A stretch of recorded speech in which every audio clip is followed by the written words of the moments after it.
A new policy paper is urging the Philippines to strengthen its defenses against foreign information manipulation.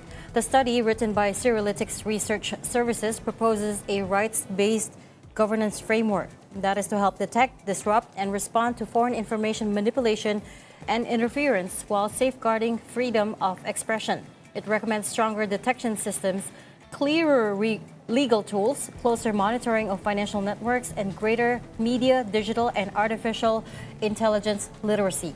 The authors say the focus should be on coordinated manipulative behavior, not on policing speech or differing views. They also warn that the country's heavy reliance on social media, combined with geopolitical tensions and the growth of artificial intelligence, have made the Philippines more vulnerable to foreign influence campaigns. Here to talk more about that report is Dominic Ligot, one of the authors of the report and founder of CirroLytix. Dominic, welcome to the show. Thanks for having me. I should call you Doc. You go by Doc. Yeah, Doc. Doc na lang. Nakakatakot naman tong report na to. But before we get into the technicalities, first off, explain to us in plain language the difference between ordinary fake news and what you're calling FIMI, foreign information manipulation and interference. Yeah, the term FIMI probably isn't something people think of when they see stuff online or social media. But it's there, along with all the news and the disinformation. But maybe one of the biggest distinctions is when you say disinformation, you're probably referring to something that's not true, whether it's weaponized or not. FIMI can also be true things, like confidential facts that were weaponized and disclosed. Private information that has been used against people. So it's not limited to falsehoods. There's actually a term called malinformation, which is weaponized truth. So FIMI incorporates all that. And then the other thing that's distinct, of course, the word foreign. We're referring to potentially state-sponsored actors or proxies. So it's not necessarily something that's originated locally. State-sponsored. Correct. That's very scary. And what is the end goal here? Ano yung point? Well, I think that's where we felt the reason why we actually produced this report is, number one, just to draw people's attention. Because once you see it, it's hard to unsee. And the big part there is you might be listening to, let's say, some political discourse, like it's a highly political environment now.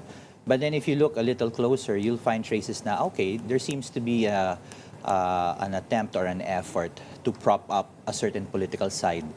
And then you'll see foreign entities, whether explicit, like embassies are starting to talk, or certain multinational companies making statements. And that's what makes it a little hard to, in a way, pin down. Because on the surface, it looks like normal politics. Pero meron bang state-sponsored pala siya. Meron siyang other telltale signs? Because when you talk about hot button issues or emotional issues, sometimes people just pile on because they have something to say. So how do you differentiate that from state-sponsored malign influence? Well, one of the intents for us to publish the research is to challenge people to look deeper at kind of the consequences of the news you see. For example, you could see, and it involves some of the usual, fanfare, influencers, trolls, whether real accounts or false accounts. But then they're pushing a particular narrative. For example, you can have people criticizing, let's say, a foreign loan or an investment into a particular company. Or the other way around, a particular politician who's involved with a particular company is also being criticized. So on the surface, it looks like, hey, look, this is Philippine issues. But then when you step back a bit, okay, there's a macro involvement here. I think one thing that we need to admit, and this is everyone and not just political analysts or economists, is the Philippines is a highly, we're very important in the geopolitical sense. Just by virtue of our location. You have all that noise around the West Philippine Sea, for example. And then, every time there's an election, you have people who are attributed to be backed by one side or the other side. It's usually nowadays, it's the US versus China. Elsewhere in the world, it could be Russia. So this is not limited to one country. It is really how the world operates. And the most tangible form of it, you see on social media. And I think the challenge is, again, you might think you're just reacting to local politics. But then if you're not sensitive that there's actually some, foreign agent pushing this agenda pala, then you could be... How do you push through trolls? Through influencers? Marami. Paano? So we call that Paano? a supply chain Oh. in our report. So on the most visible part is like formal channels, an embassy or an international news outlet. But it can then trickle down to actual politicians, influencers, and even on the ground, you have PR and troll operators. So the entire machinery that we thought was just limited to PR and fake news is actually being utilized by FIMI also. And there's also a military component to it. That's Yes. also what's that's a distinction. I talk to military officers regularly, and I do know this is pretty rampant there. Pero how do we even begin to get ahead of this? Sabi mo, in the report, it says the legal gaps need to be filled. But there's always a delicate balance, right? You don't want to... Do we really want the government regulating our content, for example? Diba? So where's the sweet spot here? What's a good place? Yeah, I will be the first to admit it's not going to be an easy balance. But we're also one of the few to point out that our current legal framework doesn't address this. Like you have libel law, for example, cybercrime, maybe privacy. They address little bits and pieces of the problem. Not the Like big I could go actors. to jail if I Oh. said something bad about you online. But if I hired a troll farm to do it, Yes. it's a bit of a Walang gray area. law, oo. That's one gap. But then that's why part of our framework is not just looking at the content per se. In fact, that's probably the last of your problems.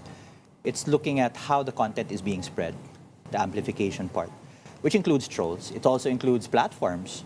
The platforms push news feeds to you via algorithms.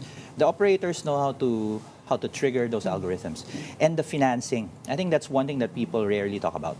Our position is we should be tracking people who finance these operations the same way we track money launderers. Yeah. No? Pero what if they're being financed by the state actors nga? How do you even hold a state off the court? Okay.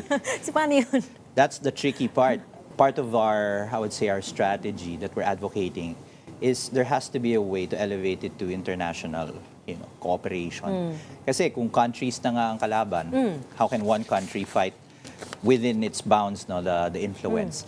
And right now, at least to us, it's not very clear whether we have the mechanism to elevate that. I think one of the last most controversial and of course most well-known cases was when the country took China to court on the issue of 10 the West years ago. Philippine Sea. Yeah. And you notice even now, despite the ruling, there's debates about it. That's just one example.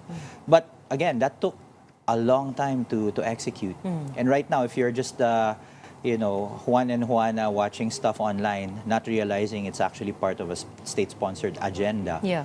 you can get That's- really influenced. And that's what's really scary. Literacy rates are down in the Philippines. Everybody has a cell phone. We get our information from our phones. Diba? Parang it's like the perfect storm. It's the ultimate irony. We have Oh. people who are reading less, but we're number one in the social media. And state-sponsored actors of any form, they capitalize on that. The best way to push messages is now through social media. And through using a combination of known and unknown actors. You see, sometimes there's this, this is a different issue, which is how algorithms work. You feel the need to share something just because 1,000 people have shared it. Kung nakikiuso ka. That's part of the mechanism also that these people are capitalizing on. It reminded me of something. Yung mga times na there are big national issues, for example, the death of those two basketball players from Ateneo, and everybody piles on. Are those instances or those occasions susceptible A to... venue? Oo. Yeah, certainly. I mean, again, this is completely hypothetical. One can color the school or whoever's Yeah. involved with the political, angle. Oo. And then even the individuals involved. I mean, many of these schools have kids of politicians. Yes. And then you trace it all the way to, that politician was involved in that deal that was funded by that loan. Napupolitika na din. Yun nga, and I think one thing this is just me saying, one thing we love is conspiracy theories. We entertain those. Kasi nga, you don't want to accept the mainstream Yeah. explanation. There must be a secret, Yeah. real explanation. That's part of this FIMI Oo. environment that we need to manage. Very vulnerable talaga tayo, no?